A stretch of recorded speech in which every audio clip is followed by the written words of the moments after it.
அப்படியே திமுகல இருந்து இளங்கோயா வந்தாங்க.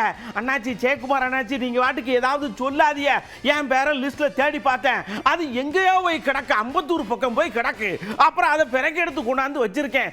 எனக்கு இந்த நிலைமைனா மக்களுடைய நிலைமை என்ன ஆகும்னு பாருங்க. 2002 மற்றும் 2005 வாக்கு பட்டியல், வாக்காளர் பட்டியல் முழுமையான விவரங்களை தாங்கியதாக இல்லை. வீதியின் பெயர், பாகத்தின் பெயர் தெளிவாக இல்லை.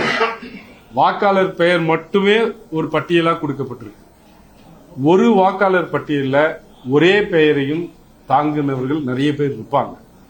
அதனால உங்களுடைய வாக்கு எது என்பதை பார்த்து அறிவது ரொம்ப ரொம்ப சிரமம். இதுக்கு எப்படியும் ஒவ்வொரு வாக்காளரும் அரை மணி நேரத்திலிருந்து 1 மணி நேரம் வரைக்கும் உங்களுக்கு கணினியை பற்றி தெரிந்தால், கம்ப்யூட்டரை பற்றி தெரிஞ்சா நீங்க அரை மணி நேரம் 1 மணி நேரம் செலவு பண்ணீங்கன்னா தான் உங்களுடைய 2002 வாக்கை எங்க இருக்குன்னு கண்டுபிடிச்சு அந்த விவரங்களை பூர்த்தி செய்ய முடியும்.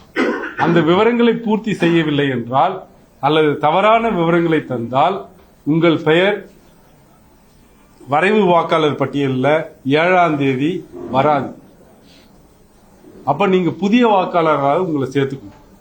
புதிய வாக்காளராக உங்களை சேர்த்துக்கணும்னா அவங்க கேட்கிற ஆவணங்களை கொடுத்து ஒரு அப்ளிகேஷன் கொடுத்து அதுல அவங்க உரிய விசாரணை நடத்தி அதுக்கப்புறம் தான் சேர்ப்பாங்க.